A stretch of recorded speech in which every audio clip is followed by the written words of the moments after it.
Imagine waking up one day to find that every phone call, every suspicious email, every sneaky message from an unknown number wasn't just annoying, but part of a calculated invasion on your digital life.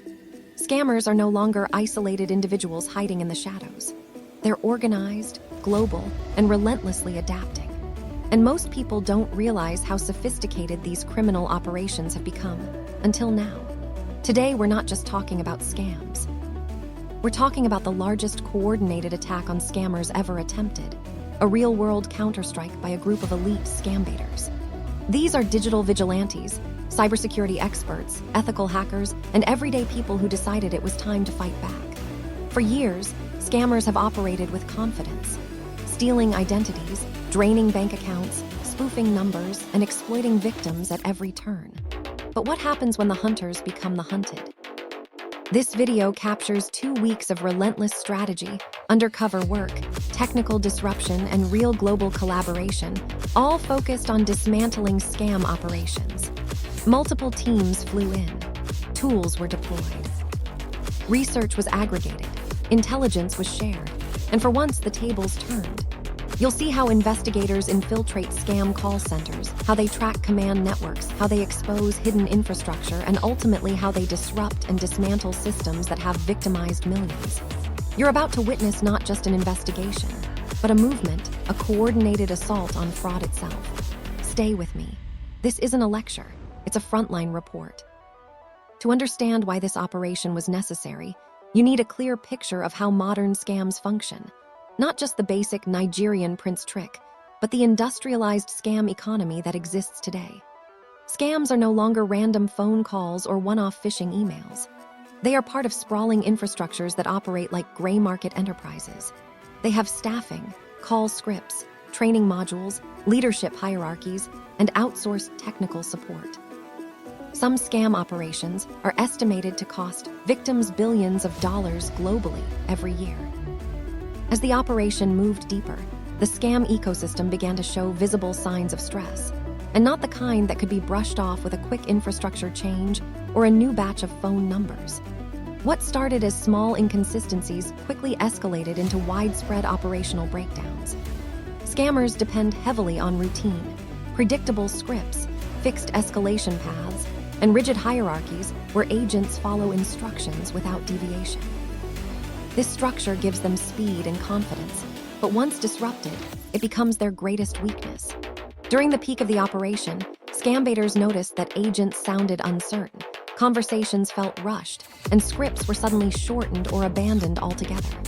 Supervisors began interrupting calls more frequently, often stepping in too late or giving contradictory instructions. These weren't random glitches, they were symptoms of a system under pressure. Infrastructure failures compounded the problem. VoIP routes dropped calls mid-conversation, backup numbers were blocked faster than scammers could rotate them, and payment instructions became inconsistent. In some calls, agents contradicted themselves within minutes, switching tactics or narratives in ways that shattered credibility. Confidence is everything in a scam, and once hesitation creeps in, the illusion collapses. Behind the scenes, internal panic grew. Supervisors reportedly raised their voices, shifts were cut short, and some agents simply stopped showing up. Many low-level scam agents are not hardened criminals. They are workers chasing fast money. When the job suddenly feels risky, unstable, and watched, motivation disappears. This psychological impact became one of the operation's most powerful outcomes. Exposure proved far more damaging than quiet shutdowns. When a scam center goes offline temporarily, it adapts and returns. But when its scripts, workflows, and manipulation tactics are exposed publicly, the damage lingers.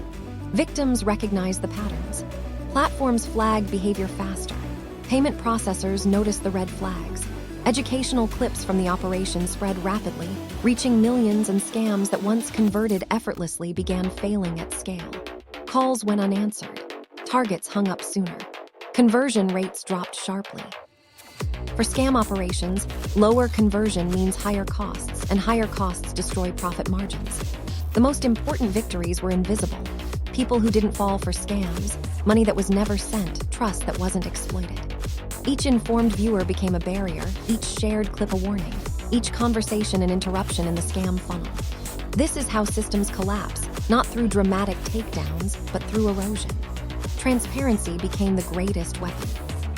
Scammers fear it more than enforcement because transparency is instant, global, and permanent. Once a scam method is dissected publicly, it loses effectiveness forever.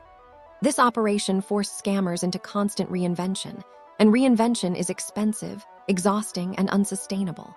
While scammers scrambled, scambaiters stayed calm, coordinated, and deliberate, proving that scams don't survive pressure. They survive silence, and silence was finally broken. What makes this moment truly different from every anti-scam effort that came before is not just the scale of disruption, but the direction of the fight itself. For the first time, the response to scams felt proactive instead of reactive. Instead of waiting for victims to report losses, systems were mapped in advance. Instead of chasing individual scammers, entire structures were targeted. Instead of focusing solely on punishment, prevention became the primary objective. This shift changes everything. The operation unintentionally created a blueprint for future efforts. Cross-team intelligence sharing, real-time documentation, ethical engagement, and public education as a core weapon rather than an afterthought. This model doesn't rely on a single hero or platform. It thrives on collaboration, and collaboration is something scammers struggle to counter. Scam operations are centralized, while anti-scam movements are decentralized, creating an asymmetry that favors defenders. The operation also shattered the isolation that scammers rely on. Victims saw that the same scripts were used across countries, the same tactics repeated on different people, and the same psychological tricks deployed at scale. This understanding removes shame, and when shame disappears, reporting increases. Reporting generates data, data reveals patterns, and patterns enable disruption. This feedback loop is devastating for scam ecosystems. At its core, scamming exists for profit, and every disruption increases operational costs. More infrastructure replacements, more failed calls, more suspicious victims, more abandoned agents. Eventually, the math stops working. When scamming is no longer easy money, recruitment slows, internal trust erodes, and participation drops. This operation pushed scam networks closer to that tipping point. It did not promise a world without scams, because that would be unrealistic. What it demonstrated was far more important. Scams can be made harder to run, easier to spot, and less profitable. That is how large criminal ecosystems shrink. With awareness comes responsibility. This content is not passive entertainment, it is education. The next urgent call, the next threatening email, the next demand for secrecy is a test. Pausing, questioning, and verifying breaks the scam cycle. That pause is power. And when that power is shared, it multiplies. This operation proved that coordinated awareness is not just defensive, it is disruptive. The scammers know it now. They are adapting, they are nervous, and they are watching. That alone proves this worked. If you want, I can now. Most people associate scams with silly messages from unknown numbers asking for your bank details. That's the tip of the iceberg. The deeper reality is call centers. In many regions, organized scam call centers operate with hundreds of agents, standardized scripts, and management layers. They simulate trusted institutions, banks, government agencies, tech support firms, and use social engineering to manipulate victims into giving up credentials. Tech stack. Scammers use sophisticated tools like VPNs, virtual phone numbers, spoofing services, remote access tools like AnyDesk, TeamViewer, etc., and custom scripts to evade detection. They rotate infrastructure to avoid being shut down. Command and control. There's often a core group of operators who handles strategy, money laundering routes, cryptocurrency exits, and recruitment. Some centers recruit locals with promises of easy income and train them in social engineering, often without fully revealing the criminal implications. Global reach. Although scammers may be physically located in certain geographies, their reach is global. They target victims worldwide with localized accents, languages, and trust cues that make them appear genuine. Scams are designed to exploit psychology, fear, urgency, trust, and authority, so victims act impulsively. This evolution matters because it means traditional countermeasures are often reactive rather than proactive. Law enforcement is stretched thin. Cybersecurity teams focus on malware and ransomware. But scams, especially voice-based and social engineering scams, operate in a legal gray zone, crossing borders and jurisdictions. The biggest mistake most people make is assuming scams are simple. They're not. They are sophisticated, evolving criminal enterprises, and because of that, the tools to counter them must also evolve. That's the context in which this largest attack on scammers took place. The term scam baiter describes individuals and groups who actively track, expose, and disrupt scam operations. Think of them as the digital counterintelligence community. Unlike vigilantes with no strategy, scam baiters work with purpose. They gather data, expose networks, educate the public, and disrupt operations without crossing legal or ethical boundaries. The movement started small, often as YouTube content creators showing how scams operate. Over time, it evolved into something much larger, a loosely connected network of technical analysts, cybersecurity researchers, ethical hackers, former law enforcement experts, community volunteers. These groups share data, exchange insights, and sometimes work together on targeted disruptions. They don't replace official law enforcement, but they augment capabilities by providing open data, intelligence reports, and exposure. What makes this attack historic is collaboration at scale. For the first time, multiple teams converged with a common goal, not just to record scams for entertainment, but to actively disrupt infrastructure.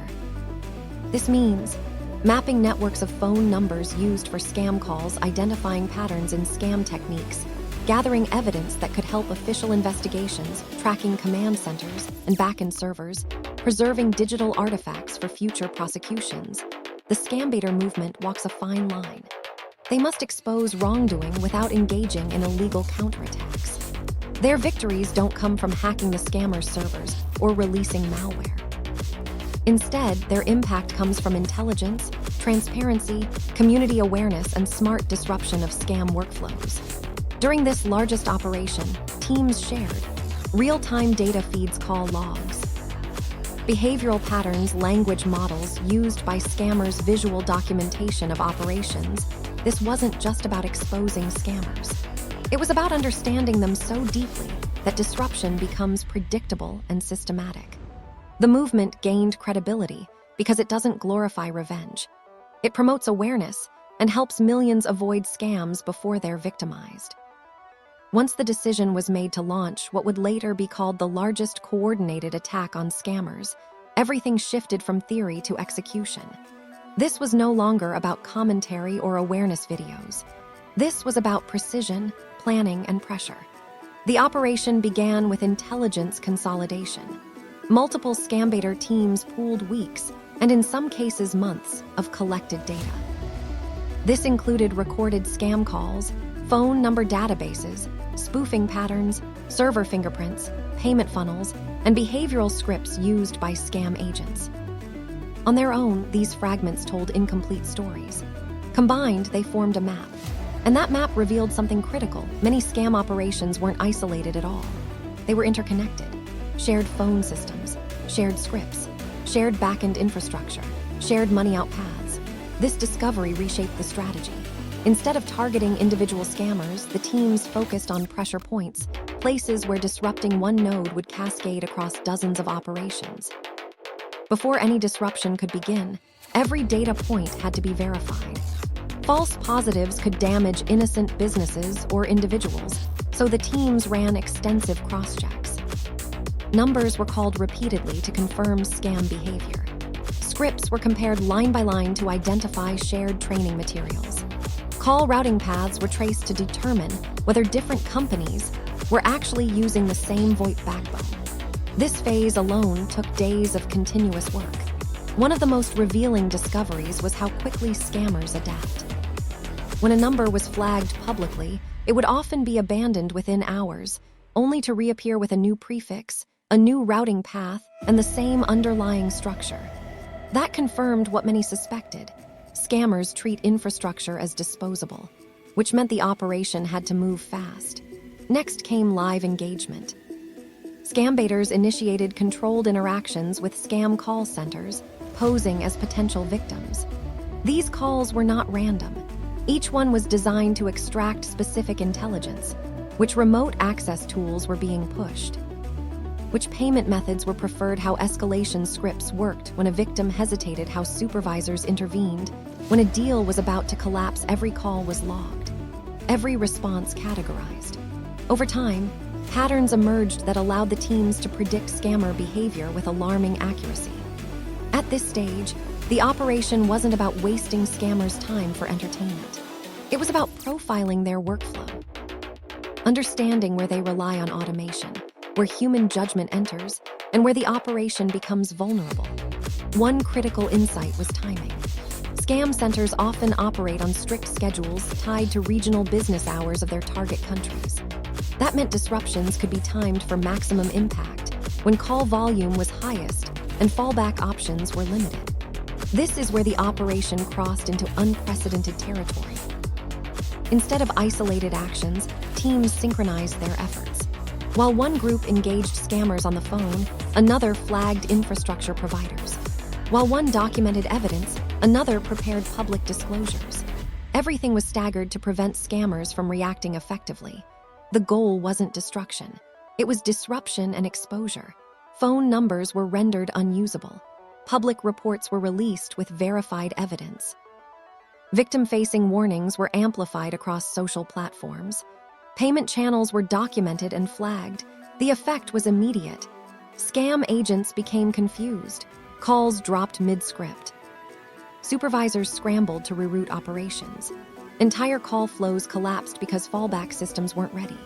In some cases, scam centers shut down for days, not because of law enforcement raids, but because operational continuity had been broken. What made this moment powerful was visibility. For once, scammers were reacting instead of one often overlooked aspect of scam disruption is psychology, not of victims, but of scammers themselves. Scammers rely on anonymity and confidence. They assume they are unseen, unheard, and untouchable. This operation shattered that illusion. During live calls, scammers realized they were being recorded. Some panicked, some lashed out, others disconnected immediately. A few even admitted they knew about scam baiters and feared exposure. That fear matters. When scam operations feel watched, recruitment drops, retention drops, mistakes increase, and internal trust erodes. The operation didn't just interrupt scams for a few days. It introduced uncertainty into an ecosystem that thrives on predictability. Plenty of scam exposés exist. What made this one different was scale, coordination, and intent. It was multi-team, not solo. It was data-driven, not reactionary. It focused on systems, not individuals. It prioritized public protection, not spectacle.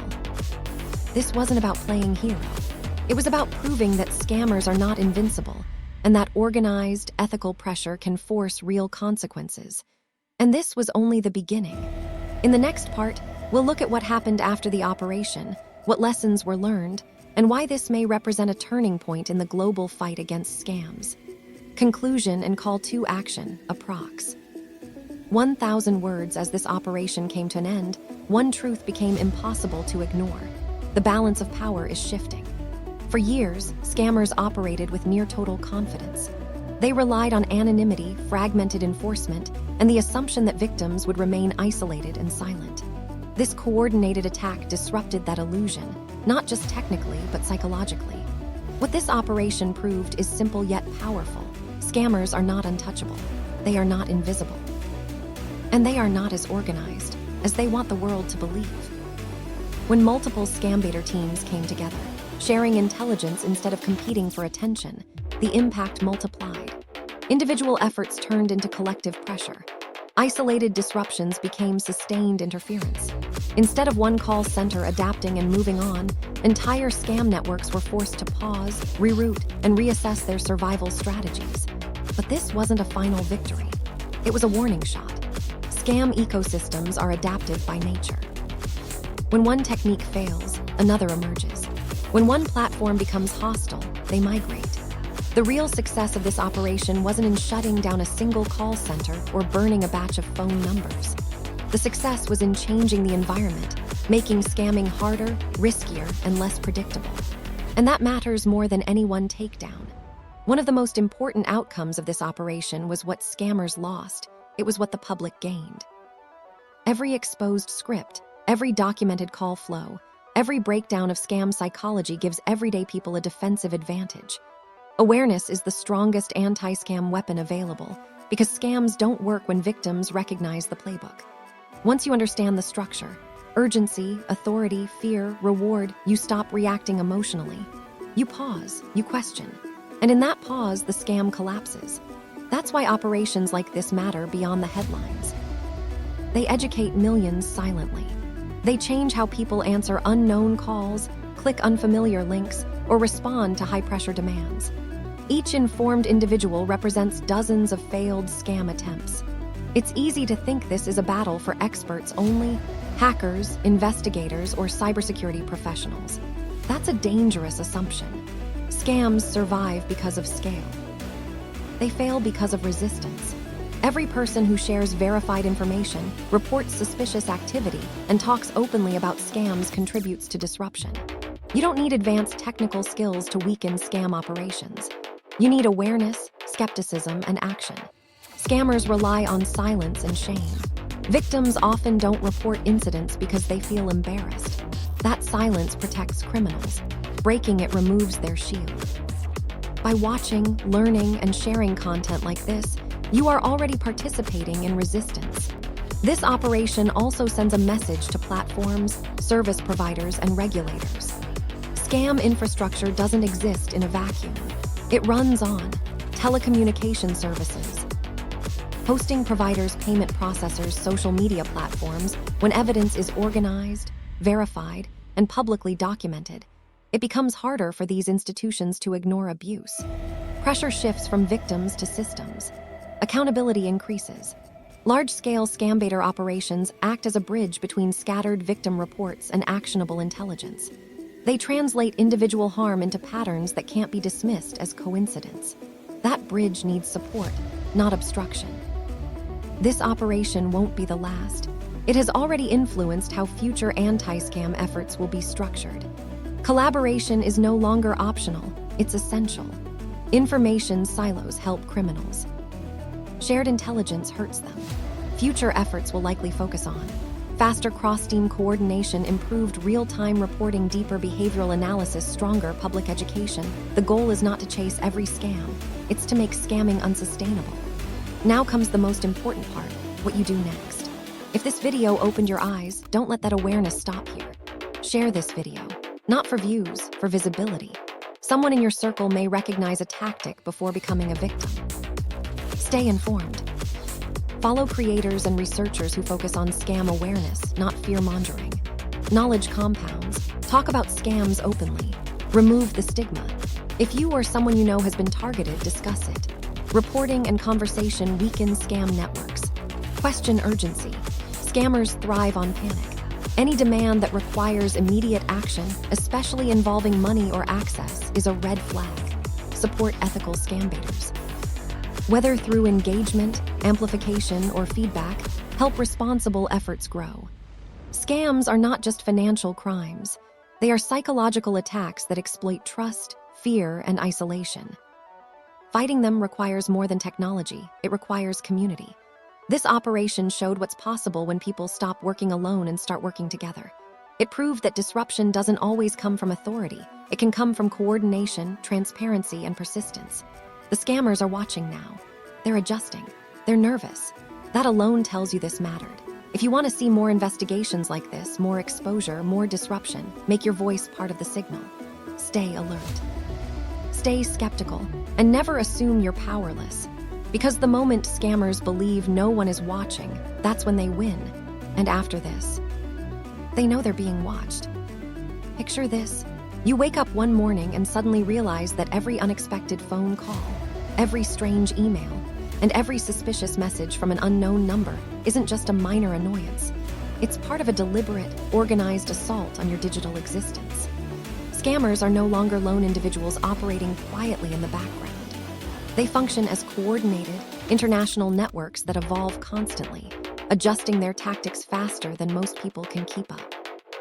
The reality is that the majority of victims have no idea how advanced these criminal operations truly are until they're caught in the middle of one.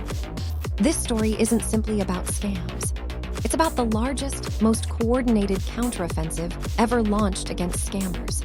A real-world retaliation carried out by an elite collective known as scam baiters. These individuals include cybersecurity specialists, ethical hackers, digital investigators, and ordinary people who reached a breaking point and decided to push back. For years, scammers have operated boldly and without fear, stealing identities, emptying bank accounts, manipulating caller IDs, and exploiting victims at every opportunity. But what happens when the predators suddenly become the targets? This video documents 2 intense weeks of non-stop planning, undercover engagement, technological disruption, and international cooperation, all aimed at dismantling large-scale scam networks. Multiple teams traveled in. Specialized tools were activated. Research was centralized. Intelligence was exchanged. And for the first time, the advantage shifted. You'll witness how investigators penetrate scam call centers, trace command structures, uncover concealed infrastructure, and systematically disrupt operations that have harmed millions worldwide. This is not just an investigation. It's the birth of a movement, a unified offensive against digital fraud. Stay with me. This is not a lecture or a theory lesson. This is a report straight from the front lines. To understand why such an operation was unavoidable, you first need to grasp how modern scams actually operate. Not the outdated Nigerian prince stereotype, but the industrial-scale scam economy that exists today. Scams are no longer isolated incidents involving random calls or simple phishing attempts. They are part of vast, organized systems that function like underground corporations. These operations have employees, scripted workflows, formal training programs, managerial hierarchies, and even outsourced technical teams.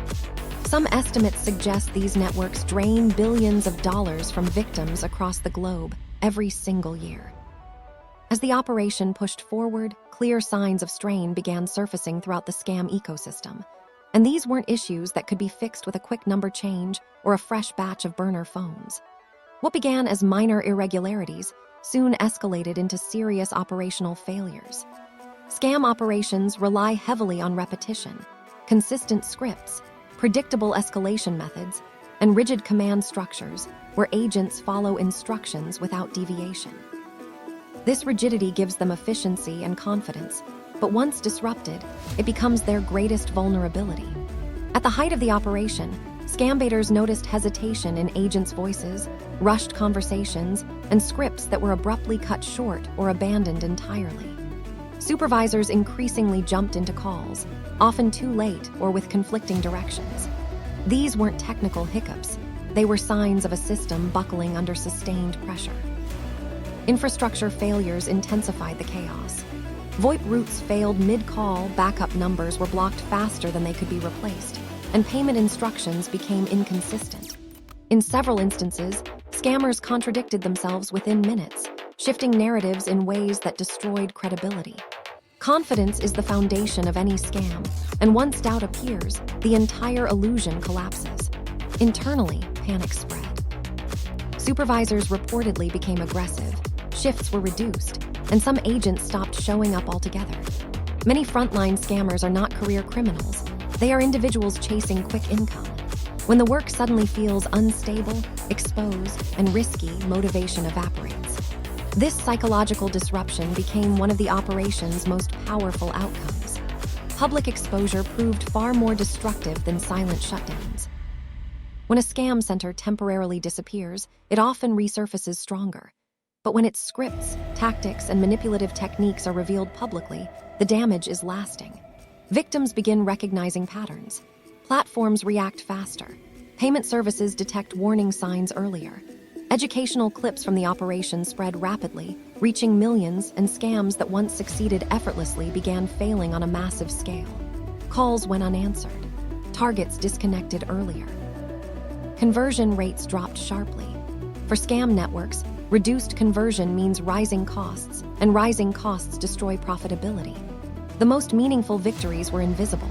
Scams that never succeeded, money that was never transferred, trust that was never exploited.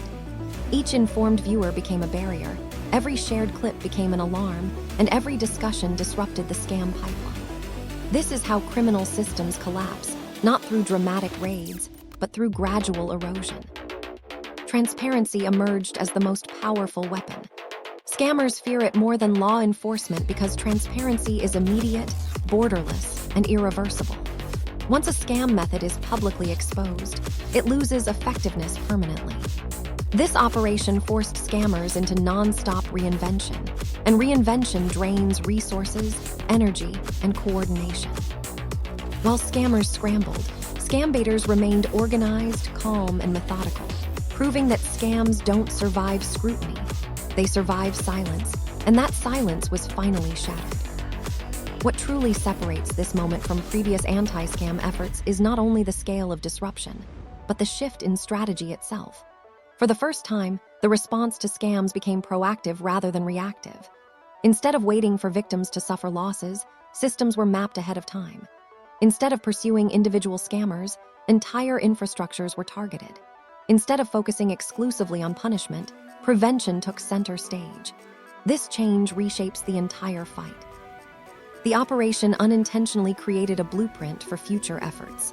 Collaborative intelligence sharing, live documentation, ethical engagement, and public education as a primary weapon rather than an afterthought. This model does not depend on a single figure or platform. It thrives on cooperation, and cooperation is something scam networks struggle to counter. Scam operations are centralized and rigid, while anti-scam movements are decentralized and adaptive, creating a strategic imbalance that favors defenders. The operation also eliminated the isolation scammers rely on. Victims saw identical scripts used across continents, the same psychological tactics repeated endlessly, and the same manipulation strategies deployed at scale. This awareness removes shame, and when shame disappears, reporting increases. Reporting produces data. Data reveals patterns. Patterns enable disruption. This cycle is devastating for scam networks. At their core, scams exist for profit, and every disruption increases operational costs. Infrastructure replacements multiply. Failed calls rise. Skepticism spreads. Agents quit. Eventually, the numbers stop making sense. When scamming is no longer easy money, participation collapses. This operation pushed scam networks closer to that breaking point. It never promised a scam-free world. That would be unrealistic. What it demonstrated was far more valuable. Scams can be made harder to operate, easier to identify, and less profitable. That is how large criminal ecosystems shrink. Awareness carries responsibility. This content is not passive viewing, it is education. The next urgent call, threatening message, or demand for secrecy is a test. Pausing, questioning, and verifying interrupts the scam cycle. That pause is power, and when that power is shared, it multiplies. This operation proved that collective awareness is not just defensive, it is disruptive. The scammers know this now. They are adjusting, they are uneasy, and they are paying attention. That alone confirms the operation's success. Most people think of scams as ridiculous messages asking for bank details, but that's only the surface. Beneath it lies a much darker reality. In many regions, organized scam call centers operate with hundreds of agents, standardized scripts, and multiple layers of management. They impersonate trusted institutions like banks, government departments, and tech companies, using psychological manipulation to extract sensitive information. Their technical infrastructure includes VPNs, virtual numbers, caller ID spoofing, remote access software such as AnyDesk or TeamViewer, and custom-built scripts designed to avoid detection. These systems are rotated constantly to stay ahead of shutdowns. At the top, centralized operators manage strategy, laundering routes, cryptocurrency exits, and recruitment pipelines. Many centers recruit locals with promises of easy money, training them in manipulation tactics without fully revealing the criminal implications. Although these operations may be based in specific locations, their reach is global. They target victims worldwide using localized accents, languages, and trust cues. Scams are designed to exploit fear, urgency, and authority, so victims act before thinking. This evolution matters because traditional countermeasures are often reactive. Law enforcement resources are limited. Cybersecurity teams focus on malware and ransomware, Meanwhile, social engineering scams operate across borders in legal gray areas. The biggest mistake people make is assuming scams are simple. They are not. They are complex, evolving criminal enterprises, and the tools to fight them must evolve as well. That is the environment in which this unprecedented attack on scammers took place. The term scumbag refers to individuals and groups who actively monitor, expose, and disrupt scam operations. They function as a digital counterintelligence network. Unlike reckless vigilantes, scumbugs operate strategically, collecting data, mapping networks, educating the public, and disrupting workflows without crossing legal or ethical lines. What began as isolated creators exposing scams, online gradually evolved into a connected ecosystem of technical analysts, cybersecurity researchers, ethical hackers, former law enforcement professionals, and community volunteers. These groups exchange intelligence, collaborate on investigations, and amplify verified findings. They do not replace authorities. They enhance them by providing structured data, evidence, and visibility. What made this operation historic was collaboration at scale.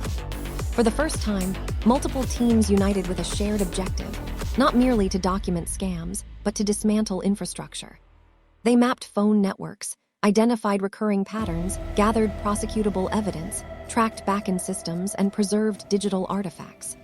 Their victories came not from hacking or retaliation, but from intelligence, transparency, public awareness, and precise disruption.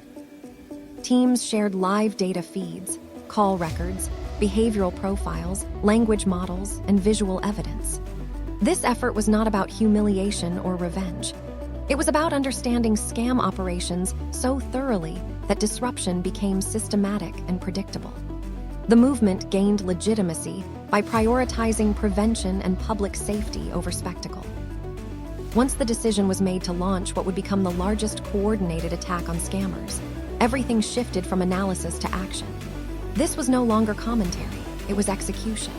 Teams consolidated intelligence gathered over weeks and months, including recorded calls, number databases, spoofing techniques, server signatures, payment routes, and behavioral scripts.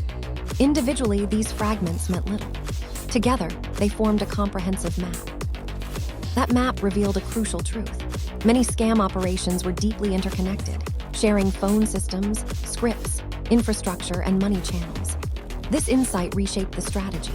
Rather than targeting individuals, teams focused on pressure points capable of triggering widespread disruption. Every data point was verified to avoid false positives. Numbers were tested repeatedly. Scripts were compared line by line. Call routing paths were traced to identify shared VoIP backbones. This verification phase took days. One discovery stood out. Scammers abandoned flagged infrastructure rapidly, only to reappear with slightly altered routes using the same foundation. This confirmed that infrastructure is disposable, and speed was critical. Scumbugs then initiated controlled engagements, posing as potential victims to extract intelligence. These interactions were deliberate, designed to uncover tools, payment preferences, escalation techniques, and supervisory behavior. Every call was documented. Patterns emerged.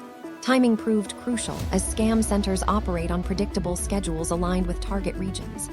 Disruptions were timed for maximum impact. Instead of acting independently, teams synchronized efforts. While some engaged scammers, others flagged infrastructure providers or released verified reports. Numbers were disabled. Warnings spread. Payment channels were flagged. The effect was immediate. Agents grew confused. Calls collapsed mid-script. Entire operations stalled, not because of raids, but because continuity was broken. The psychological impact was profound. Scammers realized they were visible. Some panicked. Others disconnected. A few admitted fear of exposure. That fear reduces recruitment, increases mistakes, and erodes internal trust. This operation did not merely interrupt scams, it destabilized the entire ecosystem. It wasn't about heroism. It was about proving that scammers are vulnerable when faced with coordinated, ethical pressure. And this was only the beginning. As the operation concluded, one reality stood out unmistakably. The power dynamic had shifted. Scammers who once operated with confidence now faced uncertainty. Their anonymity was compromised. Their systems were exposed. their assumptions were challenged. Collaboration transformed isolated efforts into sustained disruption. This was not a final victory, it was a warning. Scams adapt, but environments can be changed. Awareness became the greatest weapon. Every shared insight empowered the public. Scams fail when their playbook is recognized, and now millions recognize it. The fight against scams is not limited to experts. It depends on awareness, skepticism, and collective action. Silence protects scammers. Conversation weakens them. Platforms, providers, and regulators must also respond when evidence is clear. This operation demonstrated that collaboration is the future. And now the choice belongs to you. Stay informed. Share knowledge. Question urgency. Support ethical efforts. Because scams thrive in darkness, and after this, the light is on.